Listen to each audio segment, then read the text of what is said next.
God loves you. Hi there, kumusta ka? Pwede mo bang sabihin yon sa sarili mo ngayon? Mahal ako ni God. Madalas kasi sa sobrang gulo ng mundo, sa sobrang dami ng problema natin, nakakalimutan natin yung simple pero powerful na pangako na yun ni God sa atin.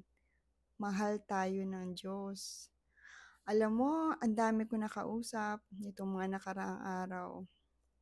At sabi ko nga, Lord, grabe. Kumakareklamo ako sa'yo, kumakaiyak ako sa'yo, kala mo naman, ang tindi-tindi ng problema ko. Pero yun pala, kapag kakausapin mo yung ibang tao, ang dami nilang pinagdadaanan. May nakausap ako, sabi niya, pagod na siya sa buhay.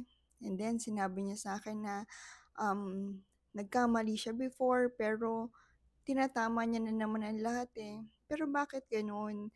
Bakit parang pinapalo siya ni God? And then sabi niya, may nagsabi rin sa akin, ate, hindi naman madamot si God, di ba?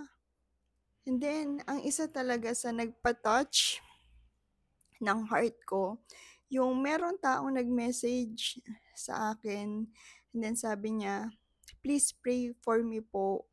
Gusto ko na pong makawala sa addiction. And ako na-curious naman ako kung anong klaseng addiction ba yun. And he told me na drug addiction siya. And sabi ko, grabe no, Father God, ang dami-daming gustong lumapit sa'yo. Pero natatakot sila. Kasi baka mamaya, hindi sila enough. Baka mamaya, ang lagi nilang iniisip, kahit ako, pag nagkakamali ako, ang lagi ko iniisip, baka mamaya sabihin ni God, hihingi ka ng sorry ngayon, tapos mamaya, gagawin mo na naman. But, if there's one thing na inimpress sa akin ni God this past few days, and ngayon, nung nagtanong ako, what do you want me to share today?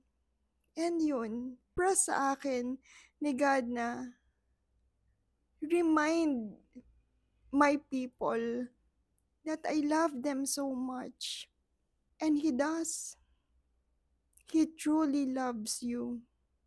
Alam ko hindi laging madali ang buhay. Ang hirap-hirap. Lagi nating iniisip, hindi tayo enough.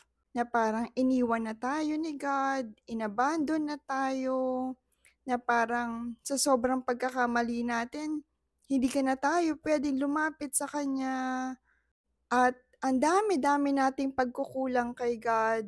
Pero alam mo, kahit sa mga moments na yon, at lalo sa mga moments na yon, mahal ka ni God. Pagmamahal niya sa'yo at sa akin, sa atin, hindi yun nakadepende sa perfection natin. Hindi yun nakadepende sa kung ano yung achievements natin sa buhay.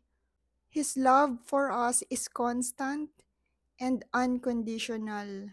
His love for us is greater than our fears. His love for us is bigger than our sins. Kaya kung nasaan ka man ngayon, kung ano man yung pinagdadaanan mo, nasa season ka man ng paghihintay, nasa season ka man ng kawalang pag-asa, nasa season ka man ng feeling mo, napakalaki ng pagkukulang at pagkakamali mo sa buhay, tandaan mo to lagi, mahal ka ni God, and He is waiting for you to call on Him. He's waiting for you to come home. He loves you. He cares for you.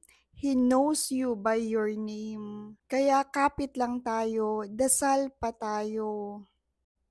Hindi natin kailangang i-earn yung pagmamahal na yun. Hindi natin kailangang i-beg yung pagmamahal na yun sa Diyos. Because He already gave it to us through His Son, Jesus Christ. At hindi natin kailangan maging perfect. All we need is to call on Him. All we need is to go back to Him. God loves you exactly as you are. And His plans for you are good. Napakabuti ng mga plano sa'yo ng Panginoon at hindi niya gugustuhing makita na nasasaktan ka. God is still waiting for you to call on Him because He loves you. At may ginagawang kamangha-manghang bagay ang Diyos para baguhin ang sitwasyon mo ngayon.